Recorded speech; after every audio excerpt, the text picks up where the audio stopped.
Hey everyone, welcome back to a novel review, the book podcast, where every week I review a different book. This week is a little different because it is non-fiction November, which means I'm reviewing more than one book, and they're all non-fiction, which I absolutely love because I really do love reading non-fiction books.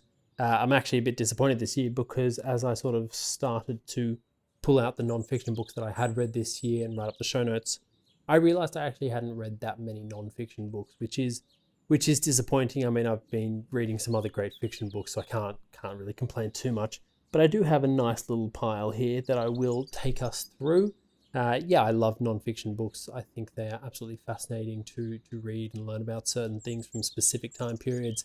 I've got a master's in archaeology, so a lot of my non-fiction reading is particularly coded towards ancient Rome, which was my area of focus for the master's. So apologies for that in advance, although I don't think there's anything really particular to ancient Rome here today, which is bad, but also very good for you guys. First of all, I just want to say thanks so much for clicking on, for joining me today. I hope you enjoyed the episode. I hope we're all well. I hope you also have some great non-fiction books that you are reading. I particularly love reading. Even just a couple chapters a week, I think, is a wonderful way to read non-fiction books. They're not the kind of books that you necessarily need to read cover to cover. Certain non-fiction books you might read just certain chapters if you're interested in different things at different time periods. But I try read a couple chapters a week just to keep my finger on the pulse for certain things. Of course, I do know people that read them cover to cover as well. So if that's your cup of tea, then absolutely please do that. But I just want to say, I hope everyone has some great non-fiction books on the horizon today. And if you don't, well, then I hope you have some great fiction books, because all books are good books. So I think we should launch into the episode. Today I'm going to kick us off with two books that I haven't actually read. I bought one of these quite recently and I spoke about it a few weeks ago, and I bought another one quite a while ago, and I think I've also mentioned it on the pod, possibly even last non-fiction November. So I'll start with that one first because it's more just a recap. This one is Notre, the Soul of France by Agnes Poirier. I purely bought this for two reasons, I should say. Mostly for the cover, because it's the picture of Notre Dame burning and the Eiffel Tower in the background, smoke billowing out just as the spire is about to collapse and be engulfed in those plumes of smoke and flame erupting and everything like that. And I think it is going to go down as one of the great historical shots of Paris. So that's one of the reasons I bought this book. The other reason is, ever since I read The Hunchback of Notre Dame, I have had kind of a fascination with Notre Dame itself. And I am planning to go to Paris next year, so I do want to read this ahead of time before I visit Notre Dame, which of course has just reopened after that incredibly famous 2019 fire. So I am planning to read this to prepare for that trip. So that's kind of why I'm just re-mentioning it now. So hopefully next non-fiction November, I will be able to speak to this book for the third year, bring it up in the episode for the third year running, but actually speak to it with a lot more clarity. The other book I bought is, I was recently in Amsterdam visiting some family, Vincent van Gogh, A Life in Letters. Beautiful book, published by the Van Gogh Museum itself. Really beautiful book in how they've laid it out. It looks really fascinating. Van Gogh was, if you don't know this, he was a disgustingly good writer, as well as being just a phenomenal painter, which is all kinds of frustrating because it's like, just pick a lane and be good at one thing and leave some space for the rest of us. And he was like, no, I'm just going to be great at two things. Yeah, his writing is, I think, severely underrated because he's actually a really phenomenal writer. His letters are just pieces of art, to put it quite simply. And so I've always wanted to have a book of his letters. This isn't a book that contains all his letters. I was speaking to the woman in the shop and she said, if you wanted to get a copy of all his letters, it is 6 volumes. So quite large. This is a mere selection of some of the best, I'm assured. So I'd love to sort of read some of his letters, because I'm sure he wrestles with a lot of things that we would wrestle with on a daily basis as well. Imposter syndrome, struggling with, just everything to do with the human condition, if you want to put it like that. So I'm really kind of interested to sink my teeth into that one as well. So I just thought I'd kick us off with two books that I haven't read, but I am definitely planning to read in the next year. So hopefully non-fiction November next year will contain these books from a different perspective. So yeah, stay tuned for that. It's only a year away, guys. Now kicking us off with the books I've actually read. This one, In Italy by Cynthia, Zarin. I picked this book up on a whim because one, the cover kind of gripped me. Two, it's about Italy, and Italy is probably my favorite country. And that was actually it. They're the only two reasons I picked it up. I started sort of leafing through it. It's 4 sort of personal essays, personal experiences of Cynthia Zarin being in Italy, Kelsapries, and her experiences in these 4 particular places where she's writing the essays from. They're really, really nice. I mean, I'd never heard of Cynthia Zarin before picking up this, and I actually haven't seen anything she's written since besides this particular compendium of personal essays. I really, really liked it. I thought it was wonderful for a range of different reasons. One, I thought her writing style was absolutely fantastic. I thought it was incredibly short, stark, declarative. It was, what I actually loved about it was short and stark and quite declarative, but it felt intensely personal as well. You really felt like you were Cynthia walking the streets of Rome or Venice, and you really felt like you're on the corners of some streets. The way she describes really small, intimate details of this particular, street corner, for example, I thought was really wonderful. And the reason I love that is because it feels incredibly personal to that specific day, to that specific time. There's scenes where she's in the basilica and the light's shining a particular way and it's shining on particular things, and it's kind of, this is only a view for you and you right now, and this view will never exist again. And everyone's over here looking at where the sun's shining and you're over here looking in the shade, and it's just an incredibly personal portrait she paints of an incredibly busy and bustling city that has many, many faces. Country as well, I should say, because it doesn't just take place in Rome. That's the ancient historian in me thinking Rome is just the center of the universe. But what I'm saying is, just an incredibly personal, subjective experience of, moving through Italy. And that's what I absolutely sort of loved about it. Incredibly simple to read. It's not an incredibly big book, 135 pages, 4 different personal essays, I guess you'd call them, short stories, personal reflections on Cynthia's time in Italy. First chapter is Serene, second Basilica, third Roma, and fourth Angels. And I found them all really gripping just from that personal perspective, and I really, really enjoyed reading these. I would recommend them to you guys, of course.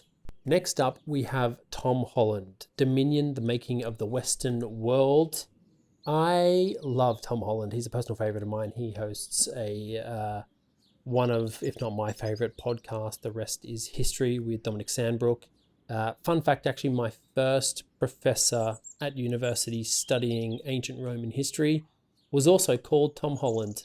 And I don't know, I think that's kind of very coincidental. Of course, there's also Tom Holland, who plays Spider-Man. On the surface, it doesn't seem like it should be that popular a name that you'd have 2 famous or semi-famous historians both called Tom Holland, but here we are. Anyways, Tom Holland, this particular historian, Dominion, The Making of the Western World. Honestly, this is the one I'm currently reading now, and I am struggling with it a bit. I do love Tom Holland. I love the way he tells tales, but for some reason, some of these chapters just do feel a bit clunky. I don't know if it's just I'm not particularly interested in these particular chapters that he's going through. Sometimes it feels so ultra specific that you really can't make sense of it because you don't even have any kind of rudimentary understanding of what he's talking about or the particular time period he's talking about, which of course is my fault, not his. I'm not saying he should make everything sort of high level overview just to cater to the whims of people like me who don't know absolutely everything like he does. So for that reason, I am struggling a little bit, but I am persevering through, like I said, a couple chapters a week because it's an incredibly fascinating topic. Dominion, The Making of the Western World, the Western Mind. I've been misquoting it this entire time. Making of the Western Mind is such a fascinating topic, and one that is so, I think, culturally relevant at the moment, and something that I do want to understand on a greater level. He has written other books, Pax. We got some on the back here, Dynasty, In the Shadow of the Sword, and I do like them. And again, his podcast, The Rest is History, I think is just absolutely wonderfully hilarious as well. I think he has a lovely way that he conversates and the way he tells certain stories, I think is really, really lovely, and that shines through in his writing as well. So I have read other stuff by him and I have really enjoyed it, which is probably why I'm persevering with this particular book as well. But at this stage, it hasn't completely gripped me that I'm absolutely dying to get back in, but I am persevering through because, like I said, I think it's an interesting topic and deserves some attention. Third on the list, we have Alexander the Great Journey to the End of the Earth by Norman F. Cantor.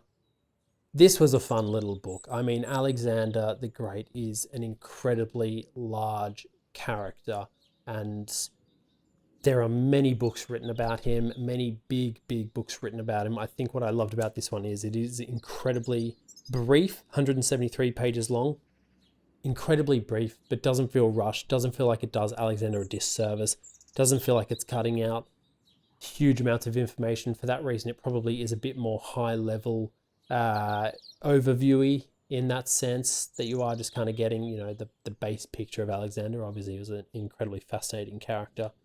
His rise to power after the death of his father, Philip II of Macedon, is an absolutely thrilling tale, and I'd encourage you all to go read and research about that as well. But then Alexander, just pretty much an absolute madman, conquering, heading east as he does, is just absolutely fascinating. In fact, for this podcast, I started doing a little series that I've stopped just because it got too busy for me, was 3-minute snippets, and I did a 3-minute snippet on perhaps one of my most loved and interesting facts of the ancient world is the Siege of Tyre, and it's something that Alexander the Great does. So go watch that video. I promise it's less than 3 minutes long. The Siege of Tyre, absolutely madman antics in the way that he just conducts himself in everyday life. And so, yeah, this was just kind of one of those books that hit me. I was like, yes, I just want to read and have a bit of fun with Alexander the Great again, because he's just an outrageously fascinating character that just, I mean, I don't think I can sum it up any better than that. He was just an absolute madman. Some of the things he did is just baffling. It's mad, it's insane, it's crazy. Visionary, if you want to go down that kind of route, but absolutely wonderful to spend some time with Alexander, because, just one of the great people of history to look back on and read these stories about the deeds and the things that he got up to. And this book absolutely satisfied that little desire. I would say, if you don't know anything about Alexander, this is probably a good place to start as well. Like I said, it's not too in-depth that you get sort of lost in the really intricate, intimate details of who he was as a person. It's kind of like high-level overviewing enough to keep you interested the whole way through, and to sort of onboard you into who he was as a person, as well as who he was as a general, as a king. A king? God, it's been so long. Doesn't matter.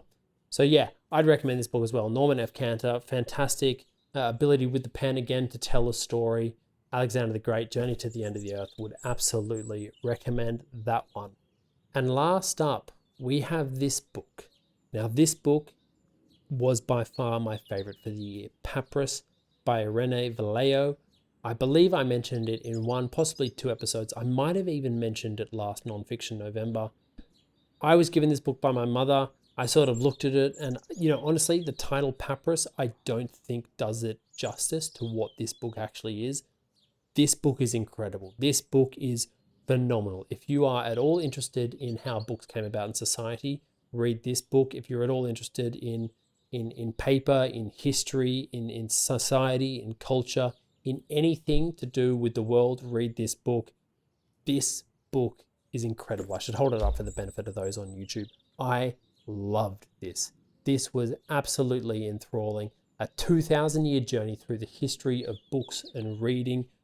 I think coming into it, you think it's kind of going to be a bland topic, the history of books. It's kind of like, oh, do I really want to know, or do I really care about the history of books? Is it that important? I don't know. It's just one of those things that kind of feels a bit sticky from the offset.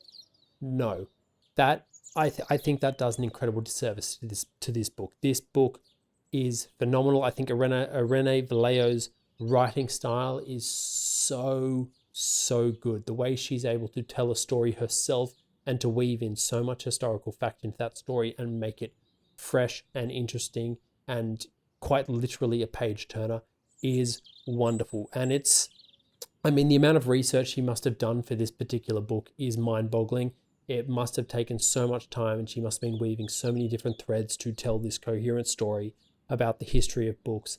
And it's not just it's not just like we're moving through it in a completely linear perspective. She is telling stories and relating them to other things and relating them to other things, and then bringing it back to the central point that she was making at the start of the paragraph.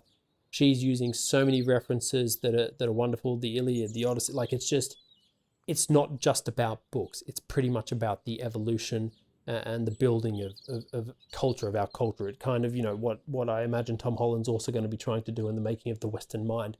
It really just kind of evolves as the book goes on, about how books came about, but how they were reflected in society, and how society grew with books, and what that actually meant, and the cultural impact of that, the psychological impact of that, the decline of the orally comprised text. Then we see the rise of written text and what that sort of means in different time periods. And I mean, it's mind-boggling, but it's absolutely fascinating. And I am very, very serious when I say it is a genuine page turner.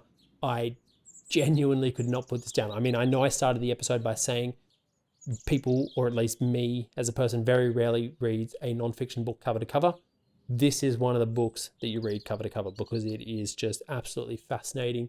And every page is fascinating. There was no stagnant parts to the story. I was genuinely invested the entire way through. So Papyrus by Irene Vallejo. If you had to read one from this list, honestly, this is it. This is my nonfiction book for the year, Papyrus. Fascinating, absolutely loved it. Could not recommend it more.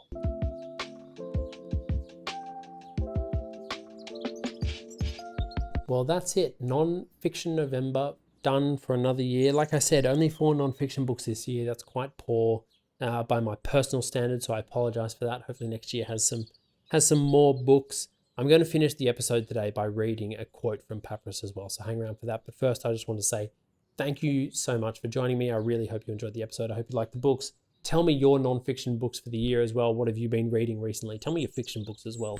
I don't mind.